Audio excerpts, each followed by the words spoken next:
eto amin'ny plateau ny vaovao an-tsary ny télévision malagasy amin'izao alina izao ny filohan'ny République ny Madagasikara Andriamatoa Andry Rajoelina miarabanao Andriamatoa filoha. Miarabanao miora ary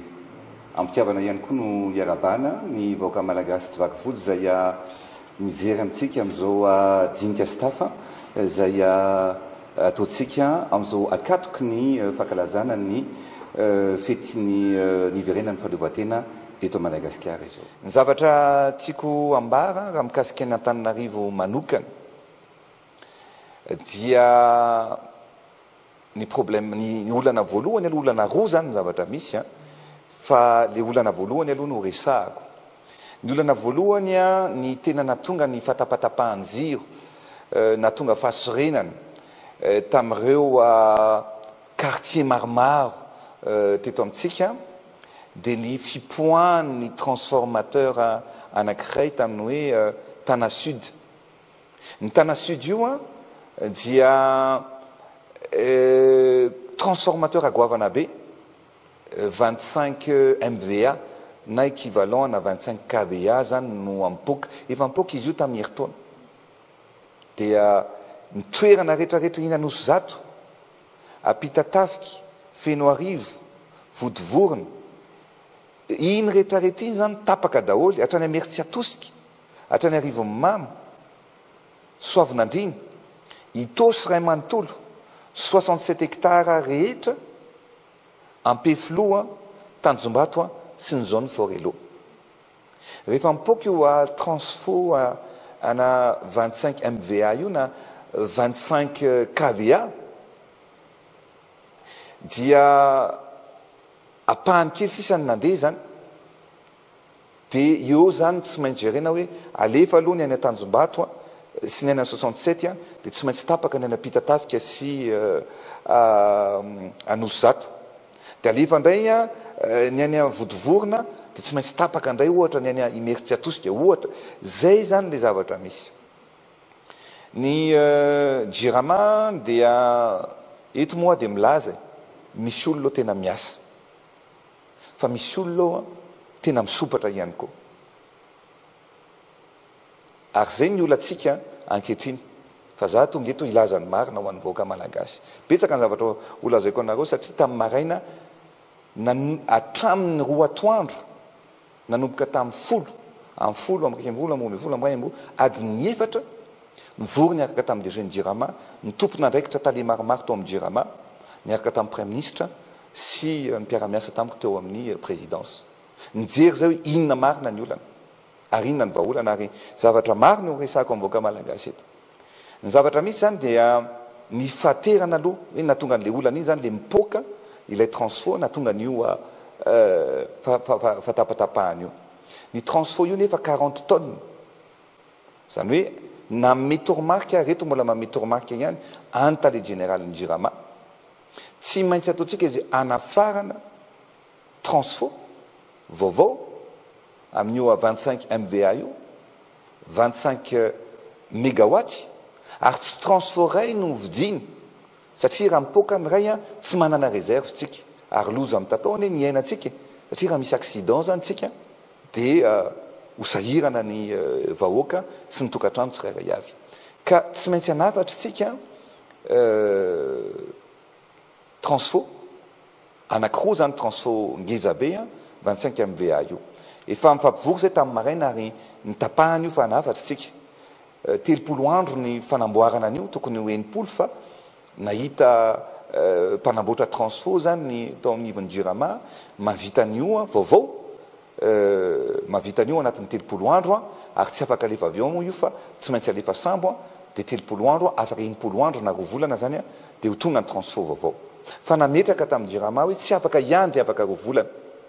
fa tsy maintsy atao zay avita an'io ary reto isorako ary makaherin'ny mpiara-miasa ao amin'ny Jirama zay manamboatra anazy satria misy rebobinage be deabe atao nisy pièce be deabe tsy maintsy nafarana avy any ivelany efa tonga eto daholo ankehitriny ary ny fanamby napetraky ny tale général ny Jirama sy mipiasa ny Jirama tamiko dia tsy maintsy fitaina amin'ny herinandro avy zao zany hoe afaka andro vitsivitsy zany alohan'ny fety zay ankalazantsika ny fahaleovan-tena io transfo zay 25 MVA io. Misy fanadidina nataonay raha teo a teny Anosato, monsieur le président, mikasika io fahasimbana teny ny Anosato io a misy ny vahaolana vonjimaika izay nataony teo anivon'ny Jirama amin'ny fametrahana sous-station teny Soavina Atsimondrano raha sitraka angamba no dia alao ho arahantsika vetivety mikasika izay fanadihadiana izay. Ankoatra ny fahatapahan-jiro mifandimby mahazatra na ny délestage iainan'ireo faritra maro eto Antananarivo, mafimafy kokoa no iainan'ireo mponina any amin'ny zotra Tana Sud, izany hoe ny any amin'ireo faritra maromaro ao amin'ny distrika Atsimondrano, Ampitatafika, eo Fenoarivo ka hatrany amin'ny faritra Itasy. Antony mahatonga izany ny fahasimbany ity vata-panova herinaratra na transformateur eto amin'ny sous-station Anosato ity efa ho herinandro maromaro izay. Arak'izao hitantsika izao, mbola tsy miasa io vata-panova herinaratra io hatramin'izao. Raha ny nambaran'ireo tompon'andraikitra, tsy maintsy nalefa namboarina ny fitaovana tao anatiny. Raha ny fanazavana avy amin'ny Jirama, efa nisy ny vahaolana vonjimaika noraisina raha ho an'ny zotra Tana Sud, dia ny nananganana ny sous-station kely eny Soavina Atsimondrano. Izy io izay nandeha nanomboka tamin'ny fahafitony volana Jona teo, entina manatevina ireto fitaovana eto Anosato ireto, hanamaivanana ny fahatapahan-jiro amin'io faritra Tana Sud io. Izay ny mikasika iny fanadihadiana izay tsara mpahafantarana antsika nataon'ny mpanao gazety ny televiziona malagasy androany teny Anosato. Tsy nisy moa ny tompon'andraikitra ny Jirama afaka nanazava tamin'iny resaka teny Anosato iny fa eto ianao Andriamatoa Filoha efa nambaranao teo ihany ny natsidika eo ihany le olana fa amin'ny ankapobeny zany inona zany ny tena zava-misy ary inona no vahaolana. Dia ny misaotra anareo teto anivon'ny TVM aloha nanao an'iny reportage iny satria ny sary tokoa dia malaza zavatra betsaka noho ny teny izay atao. Ny zavatra misy dia efa misy vahaolana netony Jirama satria efa nametraka 7.5 MVA zareo eny Soavina angambany izay mba nentina nanamana ny olana ny ampahany betsaka amin'ireo tanàna zay efa tsy dia misedra intsony fatapatapahana zany. Ohatran'izay koa ny ilany makany amin'iny Tana Sud iny ihany koa zany. Fa ny zavatra misy ary tena tsara ho fantatsika dia ny fahaterany ny fitaovana izay ampiasaitsika eto anivon'ny Jirama. Mba fantatrareo fa ny sous-station eo Ambodivona raha mba tsiko apotra kely satria nitondra tableau mihitsy imio raha jerevy tsara. Ny sous-station Ambodivona efa tamin'ny 1956 no natao io. Ny eny Ambonimanambola efa tamin'ny 1982. Ny Tana Sud izay mipoaka foana io dia efa tamin'ny 1988. Ny Tana Nord zany tamin'ny 2001. Ary ny charge an'izy ireo zany dia efa misy surcharge tanteraka izay mahatonga ny midéclencher satria rehefa betsaka ny filana jiro zany dia mipoaka foana le transformateur. Ohatra antsika ohatrany raha mampiasa prise anankiray tsika, mampiasa brochine fanaovana volo, mampiasa micro-ondes dia mazava ho azy fa mipoaka foana ny jiro dia midina foana iny ny disjoncte foana. Ohatr'izay jerevy tsara fa ny charge atsika efa mihoatra ny 100 isan-jato. Izany hoe efa mizaka ny tseran'ny aina zany ireo transformateur reo. Zay ny antony zao zany hoe efa navatra transformateur vaovao aloha tsika maromaro izay ahafahantsika manova sady an'ireo transformateur reo. Fa ny sous-station rehetrarehetra ihany koa tadidinao angambany nakany Chine, ny sous-station rehetra reo mihitsy zany efa tokony hovaina sy amafisina daholy. Dia efa manana tetikasa amin'izay tsika ary efa anomboka izay tetikasa zay irahana amin'ny orinasa anisan'ny matanjaka amin'izany moa tany Chine mivizite koa efa nisignena ny contrat ary efa anomboka tsy ela ny asa fanamboarana an'ireo sous-station reo. Zay ny mahakasika an'io sous-station io fa zay ny teneniko hoe mba tsara ho fantatry ny vahoaka malagasy mihitsy ary ny zavatra iainan'ny vahoaka malagasy miora milaza aminao fa marary satria rehefa tsy misy ny jiro dia sarotra ny fiveloman'ny olona, sarotra ny miary sarotra na ny mpanao volo na ny mpanao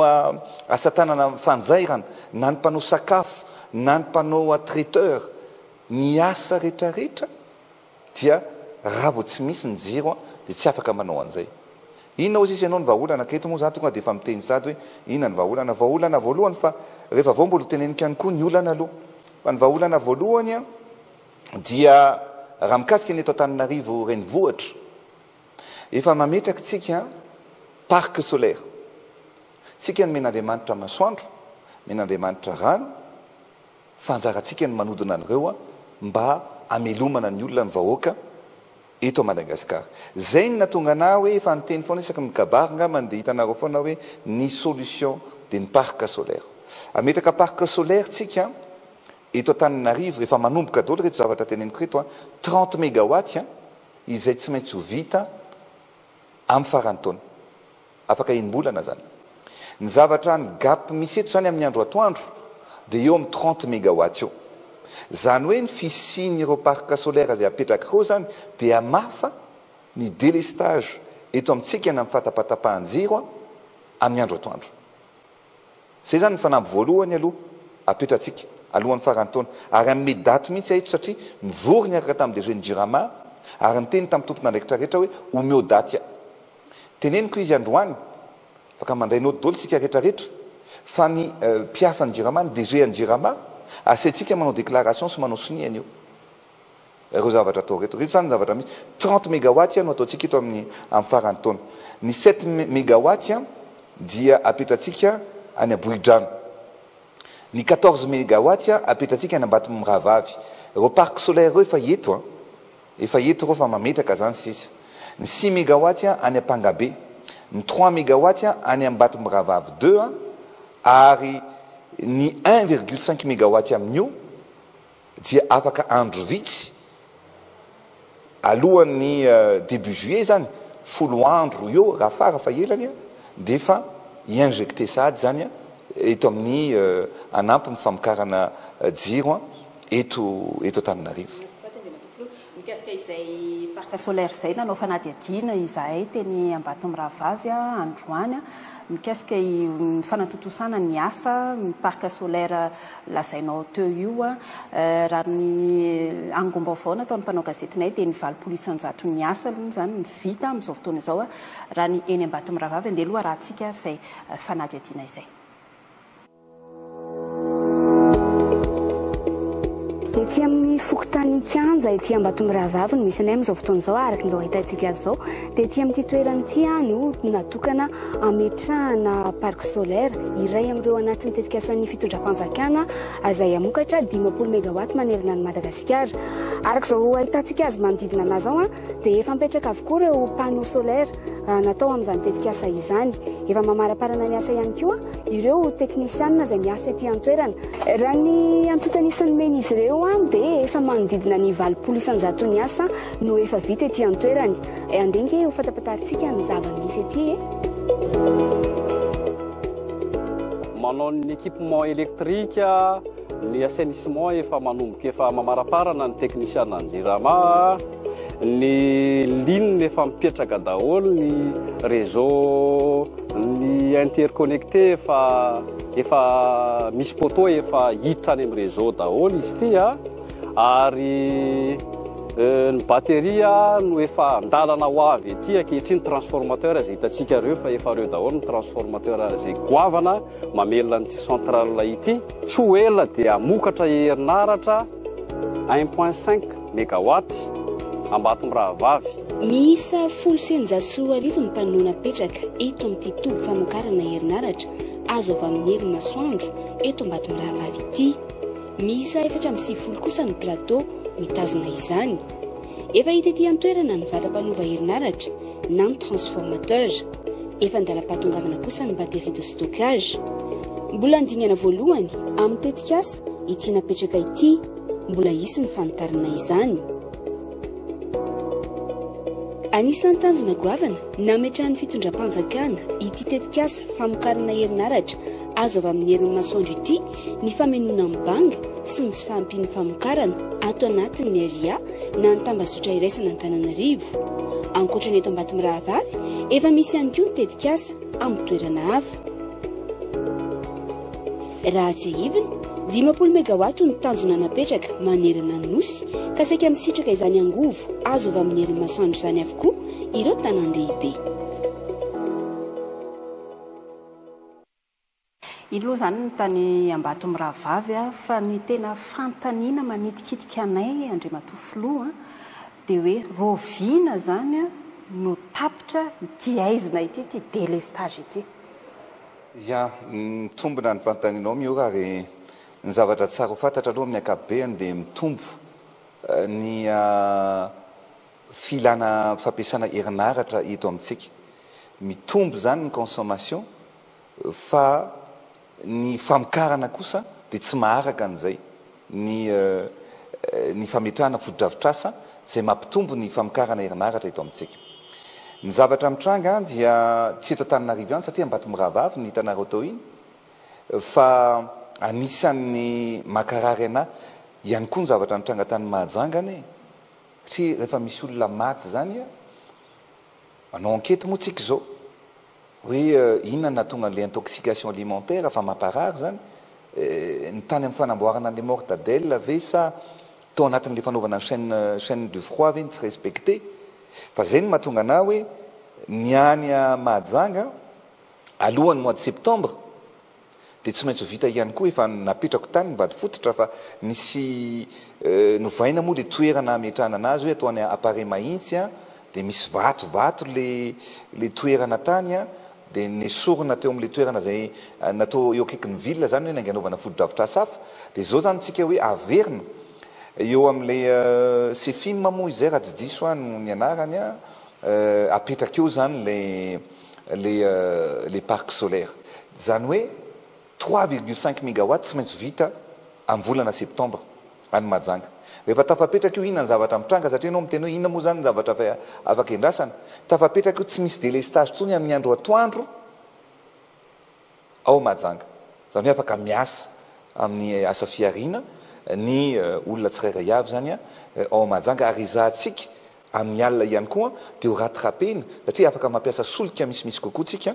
amin'ny hariva ao anatin'izay. Toliara ametraka 2,5 mégawatt tsika. Antsiranana ametraka 2,5 mégawatt ihany koa tsika. Nosy be ametraka 5 mégawatt tsika. Alohan'ny faran'ny taona daholo zany dia vita miora. Mikasika ny Antananarivo manokana 30 mégawatt no apetratsika zany alohan'ny faran'ny taona. Fa ny défi goavana tsy andro tsonitsika amin'ny reo orinasa tsy miankina zay tsy mety tonga ny fanamboarana anazy sy tonga eto amintsika fa dia ametraka zany ny fitondram-panjakana dia hanao investissement goavana be ametraka 100 mégawatt zay ezahantsika eo fitaina ihany koa amin'ny fiandohan'ny taona 2024 fehany ao anatin'izay zany miora ametraka ihany koa tsika satria efa anasony ihany koa tsika efa tonga teto ny orinasa leader mondial amin'ny fametrahana parc solaire zay efa nametraka izy ireo tany Angola nametraka 150 mégawatt, tany Ouganda nametraka 150 mégawatt, tany Seychelles nametraka 5 mégawatt ary ametraka izy eto à Madagascar 50 mégawatt alohan'ny volana jona amin'ny heritaona ao anatin'ny heritaona zany. Convention signiaviny zany ary tsy maintsy signiavintsika alohan'ny 26 juin ho avy eto ry zareo. Ary ny firenena arabe mitenanao ny Emirats Arabes Unis rehefa misengage izy tsy miemotra zany fa tonga dia manao. Ankoatran'izay dia misy ihany koa zany ny orinasa hafa zay ametraka 50 mégawatt. Fehan'izany zany miora amin'ny heritaona toy izao zany tsika efa tokony mipetraka eto 200 mégawatt. Ny fitondram-panjakana anao investissement ana 100 mégawatt. Goavana be mifandaniana amin'izany fa zay ny dingana tsy maintsy atao ary ianao moa miteny hoe rovintsika zany no afaka amin'ny aizina zay mitondra fahazavana tokoa dia mitondra fanantenana ary tsika dia hitondra fahazavana hitondra fanantenana ho an'ny vahoaka malagasy raha manontolo fantatro fa mafy zao fa mangataka ny vahoaka malagasy miasa tsika fa tsy hoe mitazapotsiny mila maharitra kely tsika ary miasa andro manalina ny tenako mihitsy mivory tsy tapaka amin'ny tompona andraikitra eo amin'Jirama mivory tsy tapaka mitady vahaolana satria zay ny fidianan'ny vahoaka malagasy ana ary za tsy mba hiala andraikitra zany hoe io no izy dia io ny iainana fa mitondra vahaolana ary tsy maintsy mahita vahaolana tsika amin'ny resaka herinaratra eto Madagasikara miora. Fa manina moa zany Andriamanitra Filoha zao vao tanterahana zany tetikasana parc solaire zany ary ny resaka ihany koa ianao teo hoe anao investissement na 100 mégawatt ny fitondram-panjakana aiza ny volana tanterahana zany. Ya manino sy ianao hoe zao vao nitanterahana tena mitombona mihitsy zany satria tsy nisy ny volonté politique hatramin'izay ray zay ny tsika ine tsy nanao investissement tamina énergie renouvelable mihitsy ny fitondram-panjakana ny lazaiko tsy nanao investissement mihitsy ny fitondram-panjakana na ny kely ary amin'ny mba hidedavana ny vahaolana fa zao zany tsika vao misy an'izay volonté zay hoe tsy maintsy ho atao le izy ary nandresy lahatra aiza ny vola ozy izy ianao mety zay ngamany mety tsisy vola koa hatramin'izay nanaovana an'izany zavatra rehetrarehetra any fa ankehitriny mbola afaka manao mihoatra noho izany tsika ary 100 mégawatt isa-taona no fanampy ataoko amin'ny vahoaka malagasy fa aloha ty 100 mégawatt iny resantsika dia ho hitantsika eo ny manaraka aiza ny vola ozy izy ianao dia eto dia misaotra satria ianao rehefa manam-pinoana manankina ny asanao sy ny firenenao sy mivahoakanao amin'Andriamanitra dia tsy maintsy misy foana arahanazy dia misy vokana androany dia miteny vahoaka malagasy misaotra an'Andriamanitra lehibe tsika fa nyresaka tamin'ny banque mondiale nandresy lahatra amin'ny banque mondiale amin'io resaka jiro sy ny fampandrosoana zay apetratsika io dia namaly ny banque mondiale androany fa nanome aide budgétaire 100 millions de dollars 100 millions de dollars ary amin'ny vola 100 millions de dollars io vao niantso amin'ny ministra ny finance mihitsy atao hoe io vola io tsy ho lanina amin'ny zavatra fa anovantsika ny parc solaire zay efa misoratra ao anatin'ny telopolo nahazo an'izay tsika ary mbola nahazo ihany koa vola mifandresen-dahatra anampiana ny collectivité décentralisée nareo ratsa mangaika eny anivon'ny faritra rehetrarehetra mbola nahazo ihany koa 54 millions de dollars tsika tany amin'ny banque mondiale zany miora lazaiko aminao fa misy ny zavatra hita maso misy ny zavatra tsy hita maso amin'ny fitantanana fa ny fahaizana mandresy lahatra zay le hoe leadership ny fahaizana mandresy lahatra anareo partenaire rehetra koa ary mbola nahazo ihany koa tsika mbola azo ihany koa any amin'ny 100 millions de dollars ihany koa amin'ny FMI amin'ny volana jolay ho avy zao zay nyteneniko anao hoe mafy tokoa ny iainantsika zao fa zao zavatra mafy iainantsika zao dia tsy maintsy ho avaditsika mba hitondrantsika vokatra soa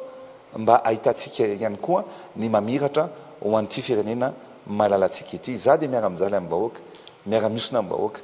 fa tsy maintsy mijerytsika vahaolana ary mahita vahaolana ao anatin'izany miora lazaiko anao fa za mpitatana orinasa ary fantatro tsara rehefa misy ny tsy mety rehefa misy ny tokony ho areniny ao anatin'ny orinasa na ao anatin'ny firenena anankiray ny zavatra mitsanga satria ho tenentsika amin'ny vahoaka malagasy ny zavatra marina rehetrarehetra zavatra misy olana goavana eo anivon'ny famatsiana solika sy ny kirakira an'izany solika zany eo anivon'ny Jirama zay miteraka fampiatoka ary miteraka fijaliana sy misy fiantraikany ratsy sy mivatana eo amin'ny fiainany vahoaka malagasy ary tsy maintsy ho lazaiko ilay izy adiny efatra nivory niaraka tamin'ny DG ny Jirama androany ary nijerevanay daholy ny compte rehetrarehetra amin'ny roa zay mbola tsy misakafo miora fa najanona fotsiny aloha ary mbola ivory indray zay amin'ny latsinainy ny zavatra hita tsy tsapa dia ny hoe mampanontany tenitsika hoe fa maninona mitombo ny délestage any Diego any Atsiranana maninona mitombo ny délestage any Mahajanga maninona no mitombo ny délestage eto Antananarivo nifitsika zany zao mbola misy rano ihany aloha satria ny période d'étayage mbola any amin'ny volana septembre anoany octobre any vao tena ho mafy be io délestage io zay no izahantsika anaovana an'le tetikasa rehetra reny fa ny zavatra mitranga nefa mio raha ny tena mampalahelo dia zao rehefa nijerevana daholo ny compte rehetra teo anivon'ny jirama ny solika zay voalaza fa naterina tany Mahajanga no lanina teto Antananarivo sy tany Atsiranana dia voalaza fa niotra raha ampitahanany tamin'ny heritaona niotra ny solika nefa ny délestage memafy tsy logika ane zany raha mampiasa solika misimisy betsaka ianao dia mihena ny délestage na tokony foana ary ny délestage fa raha ohatra ianao zany ka ampiananao ny solika dia tokony memafy ny délestage ny zavatra misy fotsiny zao dia ohatra ary tiana olazaiko amin'ny vahoaka mihitsy moa ty hoe ny tany Mahajanga ohatra dia ny zavatra misy raha raisitsika ny comparaison tamin'ny volana mars dia 1 084 000 litres 1 084 000 litres no solika voalaza fa livrena tany Mahajanga tamin'ny mois de mars tamin'ny heritaona tamin'ny mars tamin'ity 1 500 000 litres zany hoe nitombo 500 000 litres zany ny famatsiana solika tany nefa ny délestage memafy mbola mafy lavitra noho ny tamin'ny heritaona ny ohatran'izay tamin'ny mois d'avril 1 300 000 litres no voalaza fa solika lany tany tamin'ny heritaona dia tamin'ity 1 693 000 litres zany hoe mitombo nefa ny délestage mitombo ny zavatra hita zany rehefa natao ny fanadiadiana miora litra moa ny resahantsika fa rehefa nanao fanadiadiana izahay androany nijery hoe fa firy moa zany ny solika miala any Toamasina aterina any Mahajanga dia voalaza fa 1 600 000 litres zany fa ataoko amin'ny camion le 53 camions no miala